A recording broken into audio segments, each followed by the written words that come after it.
प्रत्याशी को टिकट मिलना चाहिए। हालांकि आपके चेहरे की मुस्कान बता रही है कि अभी किसी भी तरह का संभावना नहीं है जो लोग नया एंट्री कर रहे हैं अपने उद्देश्यों को लेकर। जिस तरह से पणका पुल को लेकर आप लोगों ने शुरुआत से ही एकदम उस पर लग गए थे कि नहीं ये पणका पुल हमको लेके आ जाना है। 2012 से सिर्फ चर्चा चल रहा था, 2021-22 में आप लोगों ने धरातल पर उतारा इसको, और 2023 के इसमें रनवे पे है और उम्मीद है कि बहुत जल्दी बन जाएगा। इसके बाद पणका पुल बन जाने के बाद इस इलाके के लिए, खास करके अगर हम नौहटा की बात करें तो, रोहतास की बात करें तो, आपके लिए कौन सा ऐसा मुद्दा होगा जो आगामी लोकसभा चुनाव में उच्च चर्चा का विषय बनेगा और उसी पे आप लोग पब्लिक के बीच जाएंगे? सबसे बड़ा मुद्दा देखिए, आपको आजादी के बाद 1952 से लेकर 1989 तक लगातार क्षेत्र का प्रतिनिधित्व बाबूजी किए, जगजीवन राम। 10 साल उनकी बेटी की, भारत के सर्वोच्च पद पर रहे। लेकिन क्षेत्र का विकास हमको लग रहा है कि इस 10 वर्षों में माननीय सांसद महोदय श्री छेदी पासवान जी के कार्यकाल में जो भी विकास संभव हो सका, 1 अरब 40 करोड़ का सोलर करीब माननीय सांसद महोदय ने अपने 10 वर्षों में किया है। और आगे भी माननीय सांसद महोदय का प्रयास रहेगा कि डेहरी बंजारी रेल लाइन, इसके बाद नौहट्टा में कुछ रोजगार सृजन हो।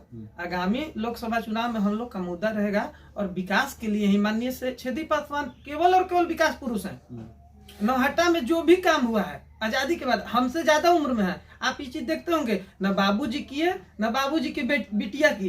बिटिया तो पर्यटक टाइप की है, आती है जाती है, घूम के चली जाती है, अस्थायी कहाँ रहती कहाँ है। मैं आपके आरोप प्रत्यारोप से ये रखता हूँ, नौहट्टा में जो ITI डिप्लोमा किए हुए लड़के हैं, आपके पास के प्रखंड में डालमिया सीमेंट फैक्ट्री है।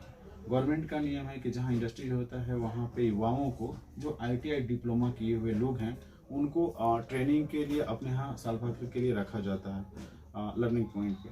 आपने कभी सवाल उठाया कि अभी नौहट्टा में जितने लड़के ITI करके आ रहे हैं या डिप्लोमा करके आ रहे हैं या BTech करके आ रहे हैं, डालमिया सीमेंट जैसे इंडस्ट्री में उनको मौका मिलना चाहिए? देखिए, हम लोग अपने माध्यम से जितने भी लड़के हम लोग के पास आते हैं, करीब 100 से ज्यादा लड़कों का माननीय सांसद महोदय के यहाँ ले जाके माननीय सांसद महोदय से टेलीफोनिक या अपने लेटर पैड पे बात करा के डालमिया सीमेंट में उसको करवाने का काम हम लोग करते हैं। और लगातार जितना लोग हम लोग से संपर्क करते हैं। रही बात नौहट्टा में ITI और ये सब कॉलेज खोलने की, तो बिहार सरकार का स्थिति देखिए रहे हैं क्या है। अच्छा, बिहार सरकार पर हम आपको रोक देंगे।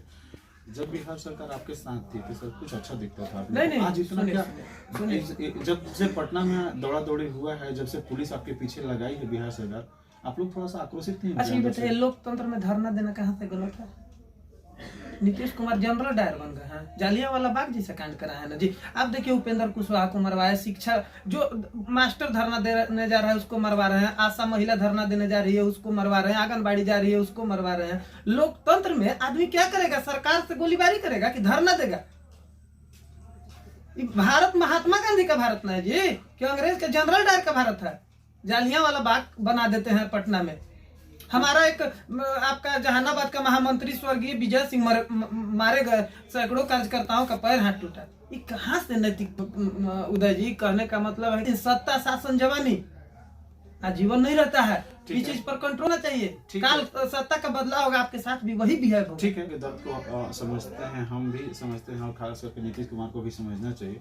लेकिन ये समझ में नहीं आता है कि जब भाजपा और जदयू एक साथ थी तब आपको नीतीश कुमार की कोई कमियां नहीं दिखी जब आप उनके साथ सरकार में थे, और आज ऐसा क्या हो गया कि आप लोग एकदम सारी कमियां गिनाने में लग गए? अच्छा सुनिए, हम लोग के साथ थे नीतीश जी तो हम लोग विकास के मुद्दे पे काम कर रहे थे, भ्रष्टाचार नहीं हो रही थी, उनको भ्रष्टाचार करने नहीं बन रहा था, इसीलिए न जाके लालू के गोद में बैठ गए। अब उनके सरकार में रहते हुए हमारे पास जितना विभाग था, आप उठा के देखिए, सारे विभाग में काम हुआ है। आप सड़क देखिए, बिहार में जाल बिछ गया।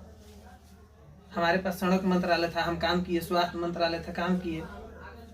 हमारे पास जो मंत्रालय था, अब देखिए काम हम किए हैं कि नहीं किए हैं।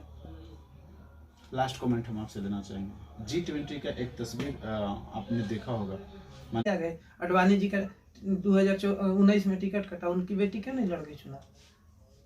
मुरली मनोहर जोशी के बेटा बेटी क्यों नहीं लड़ गए चुनाव? सुमित्रा महाजन की क्यों नहीं लड़ गई चुनाव? वंशवाद को पहले ही अपने पार्टी में तो लोकतंत्र लाए।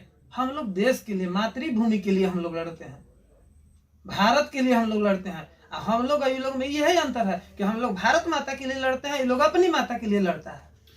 ठीक है श्री राम जी, मैं मार्केट में रहूंगा। लोकसभा चुनाव की सरगर्मी बढ़ रही है, बहुत नज़दीक ये सरगर्मी आएगी। जब नीतीश कुमार आपके काफी करीब होंगे तो उस समय हम आपसे बात करने की कोशिश नहीं करीब होंगे उदय जी। फिलहाल देखिए नीतीश कुमार अब अपने से चलिए नहीं रहा। नीतीश कुमार देखिए उनको कोई और ट्रीट कर रहा है। आपको हम बता